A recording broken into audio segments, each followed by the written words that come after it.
नमस्कार, मैं हूं मयंक तिवारी और आप देख रहे हैं मेरे साथ इंडिया टाउन न्यूज़। हमारे देश की अर्थव्यवस्था का एक बड़ा भाग कृषि क्षेत्र पर आधारित है। ऐसे में देश की एक बड़ी आबादी पशुपालन और खेती के जरिए अपनी आजीविका चलाती है। देश में ऐसे लोगों की संख्या काफ़ी ज़्यादा है जो गाय, भैंस, बकरी या अन्य पशुओं का पालन करते हैं। कई किसान इन पशुओं का दूध बेचकर जीवन यापन भी करते हैं। भारत सरकार भी देश में पशुपालन को बढ़ावा देने के लिए कई योजनाओं का संचालन कर रही है। ऐसे ही पशुपालकों का भविष्य संवारने के उद्देश्य से सूरजपुर में अमूल दूध की तर्ज पर पिलखाचीर की स्थापना की गई थी। पिलखाचीर की चरमराई व्यवस्था, अमूल दूध की तर्ज पर पिलखाचीर की स्थापना। शुरुआत में बढ़ने लगा था कारोबार।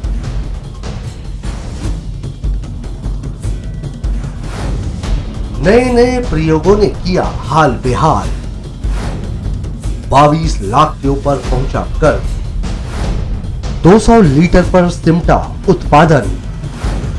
बोले अधिकारी, ठंड के कारण उत्पादन में कमी।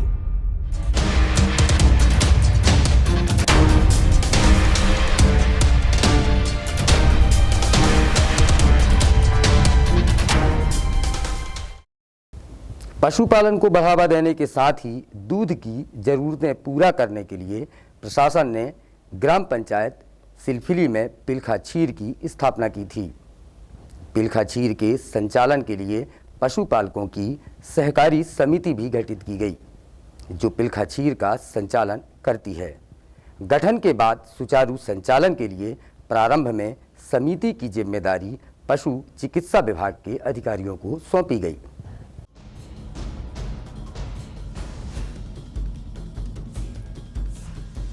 प्रारंभ में योजनाबद्ध तरीके से यहां दूध की आपूर्ति की व्यवस्था की गई।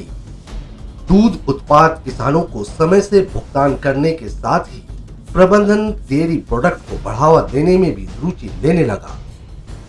पिलखाचीर में खोया, पनीर, घी और विभिन्न प्रकार की मिठाइयां बनने लगी। उनकी आपूर्ति सरगुजा संभाग के विभिन्न क्षेत्रों में होने लगी। पिलखाचीर में दूध की आवक भी बढ़ने लगी। दैनिक आवक 1200 लीटर से अधिक पहुंच गई। एनएच पर सफर करने वाले यात्रियों के साथ ही अन्य क्षेत्रों के लोग, महिलाएं समूह द्वारा संचालित आउटलेट से डेयरी प्रोडक्ट खरीदने लगे।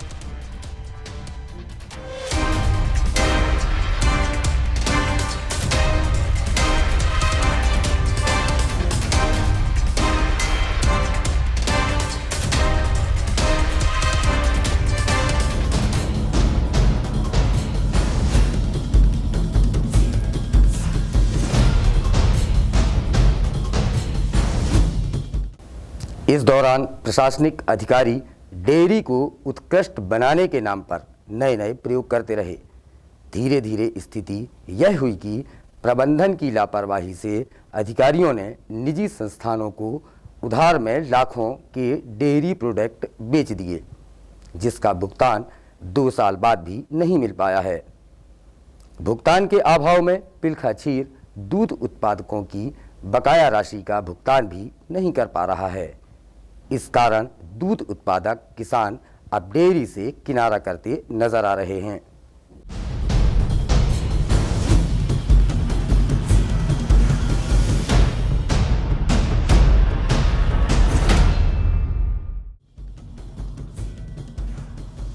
कोरोना काल में खपत प्रभावित होने के कारण डेयरी पशुपालकों से एक समय ही दूध खरीदता था। कोरोना काल तक अधिकतम 2 महीने के विलंब से पशुपालकों को भुगतान किया जाता था। अब हालात ये है कि अगस्त 2022 के बाद डेयरी प्रबंधक काफी मुश्किलों के बाद हर महीने एक पखवाड़े का ही भुगतान कर पा रहे हैं। प्रबंधन द्वारा कृषकों को 6 जनवरी के बाद 24 फरवरी को 15 दिन का भुगतान किया गया है।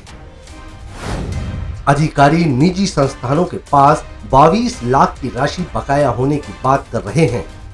ये चूँकि एक वहाँ पे समिति बनी हुई है और समिति के माध्यम से ये सारी चीज़ें हुई हैं, तो इसका हल जो हमने समझा है, यहाँ हम लोगों ने आपस में मीटिंग की है इस बारे में, तो यही हुआ कि समिति जो है वो बहुत सक्षम नहीं है। इस कारण से एक जो एक्सपर्ट लोग हैं, अगर हम टेंडर करेंगे तो ज़्यादा एक्सपर्ट लोग आएँगे, जो इस फील्ड में जो अनुभवी लोग हैं, वो लोग आएँगे। उनका एक्सपीरियंस जो है और उनका जो भी नॉलेज है, वो भी इसमें उसका योगदान होगा और ये बेहतर फिर काम करने लगेगा। इधर पशुपालकों का बकाया बढ़कर 40 लाख पहुंच गया है।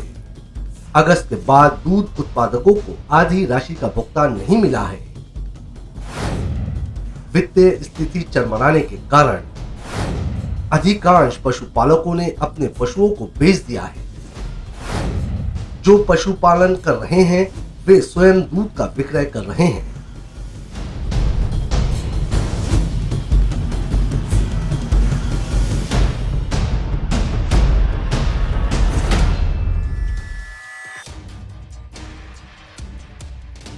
तस्वीरों में नजर आ रही करोड़ों की लागत से बनी ये दूध फैक्ट्री, जहां शुरुआती दिनों में सैकड़ों लीटर दूध को प्रोसेसिंग कर लोगों के घर घर तक पहुंचाया जाता था, जिसका सीधा लाभ ग्रामीणों को मिल रहा था।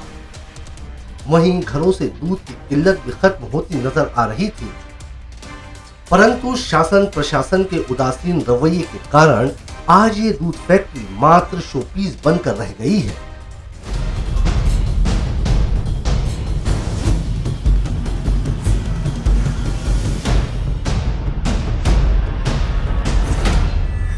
और पहले की तरह ही एक बार फिर से लोगों को अच्छे किस्म के दूध के लिए जद्दोजहद करना पड़ रहा है। सूरजपुर में जब 1 साल पहले अपने स्टॉल लगाए थे, तो उस टाइम अपन दूध जब ला रहे थे तो काफी दिक्कत होता था।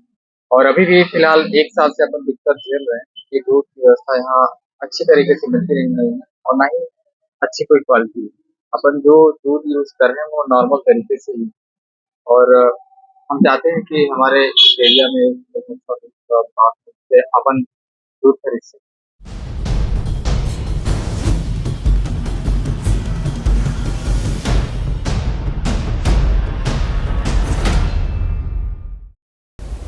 भुगतान के अभाव में बेहद कम संख्या में किसान डेयरी को दूध की आपूर्ति कर रहे हैं। डेयरी की सप्लाई चेन भी चरमरा गई है। जहां पहले 4 पहिया वाहनों से डीलरों को दूध की आपूर्ति की जाती थी, अब बाइक से की जा रही है। अधिकारी डेयरी प्रबंधन की खामियों का निराकरण नहीं कर पा रहे हैं। इससे डेयरी का अस्तित्व समाप्त होने की कगार पर पहुंच गया है। प्रबंधन सहकारी समिति के माध्यम से होने के कारण बकाया भुगतान के लिए कोई दूसरा विकल्प भी नहीं है।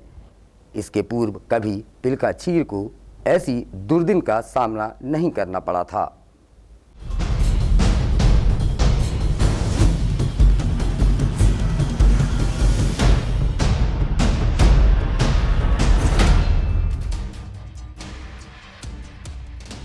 भाजपा के शासनकाल के दौरान इस दूध फैक्ट्री का उद्घाटन पूर्व मुख्यमंत्री रमन सिंह ने किया था, जिसके बाद यहां के किसानों में उम्मीद जागी थी कि इस पिलखाशीर दूध फैक्ट्री के खुलने से उन्हें दूध का सही मूल्य मिलेगा, जिससे वो अपने घर के दैनिक खर्च सहित पशुओं की देखरेख आसानी से कर सकेंगे। इसलिए इस फैक्ट्री के खुलने के साथ ही यहां दूध बेचने के लिए एक बड़ी संख्या में किसानों ने अपना पंजीयन कराया था।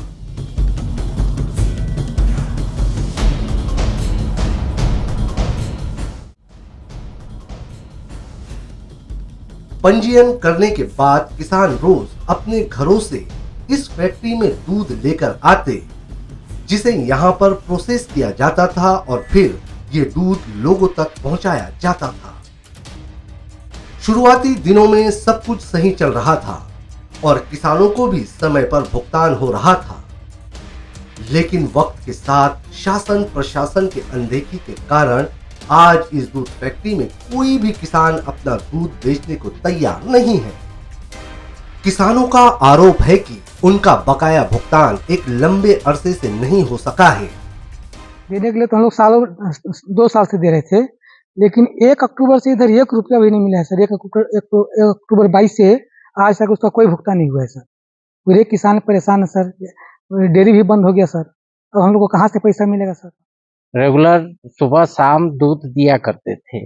ये शासन की योजना के तहत यहाँ दूध उत्पादक किसानों के लिए बहुत अच्छी योजना थी या बहुत अच्छे किसानों को लाभ मिल रही थी, परंतु शासन पिलखा क्षीर संग्रह केंद्र से दूध लेकर विक्रय करते थे। मार्जिन मनी उनकी सदुपयोग में रहना था, उनकी अपने स्टाफ के खर्च के लिए, वाहन खर्च के लिए, परंतु किसानों की दूध की पैसा सारा वो बाकी खर्च कर देते थे और किसानों की भुगतान नहीं करते, जिसके कारण उन पर बैंक का कर्ज भी हो गया है और पैसों की तंगी की वजह से अब किसान आत्महत्या करने की बात तक करते नजर आ रहे हैं।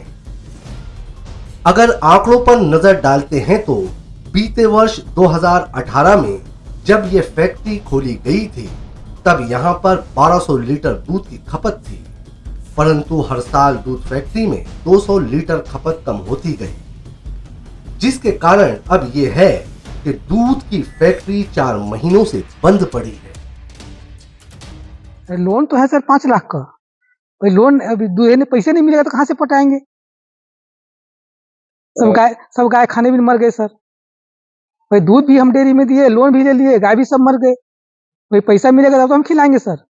कितना कर्जा है आपके ऊपर? सर 2-2.5 लाख वही पर कर्जा है सर। कैसे पटा रहे हैं? क्या करेंगे सर? अब किसान है तो कुछ कुछ अपना बेच के पटाएंगे सर। क्योंकि शासन की योजना शासन चला रही थी तो इसलिए ये लगाए अपना आवेदन, लेकिन कोई भी किसी भी प्रकार का आज तक कार्रवाई नहीं हुआ। अंततः पिलखा क्षीर बंद कर दिए।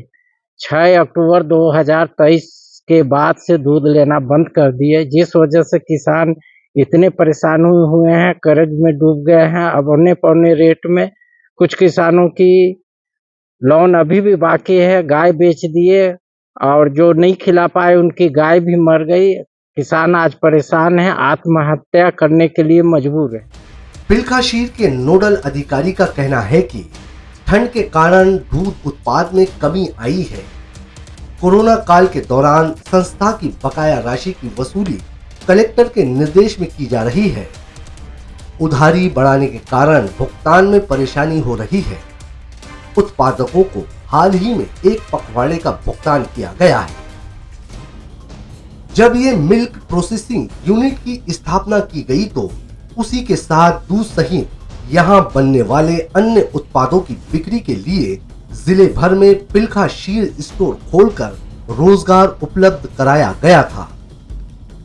मत से ये स्वीकृत हुआ था और इसमें पहले तो काफी अच्छा चला। इससे किसानों को एक निश्चित जो दूध का जो मूल्य मिलता था वो एक निश्चित मूल्य मिलने लग गया था और इससे आसपास के एरिया में कंपटीशन भी हुआ, तो उसका एक फायदा प्रारंभिक तौर पर उसका हुआ था। अभी इसमें कुछ प्रॉब्लम्स आई हैं, वो प्रॉब्लम्स हम लोग देख रहे हैं और इसका हम लोग कोशिश करेंगे कि हम इसको टेंडर करके बाहर से कुछ लोगों को जो है ना इसमें इनवाइट करें। ओपन टेंडर रहेगा, इसमें जो भी पार्टिसिपेट करना चाहेंगे वो आकर के देख करके उसमें टेंडर में पार्टिसिपेट कर सकते हैं और इसको उस हिसाब से हम लोग रन करेंगे। इस फैक्ट्री के बंद होने से जहां एक ओर किसानों के सामने आर्थिक समस्या उत्पन्न हो गई है, तो वहीं दूसरी ओर इस स्टोर के जरिए व्यवसाय कर अपनी जीविका चला रहे लोग भी बेरोजगार हो गए हैं।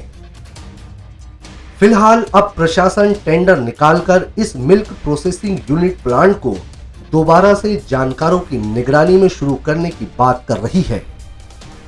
चूंकि एक वहाँ पे समिति बनी हुई है और समिति के माध्यम से ये सारी चीजें हुई हैं, तो इसका हल जो हमने समझा है, यहाँ हम लोगों ने आपस में मीटिंग की है इस बारे में, तो यही हुआ कि समिति जो है वो बहुत सक्षम नहीं है। इस कारण से एक जो एक्सपर्ट लोग हैं, अगर हम टेंडर करेंगे तो ज़्यादा एक्सपर्ट लोग आएंगे, जो इस फील्ड में जो अनुभवी लोग हैं वो लोग आएंगे। उनका एक्सपीरियंस जो है और उनका जो भी नॉलेज है वो भी इसमें उसका योगदान होगा और ये बेहतर फिर काम करने लगेगा।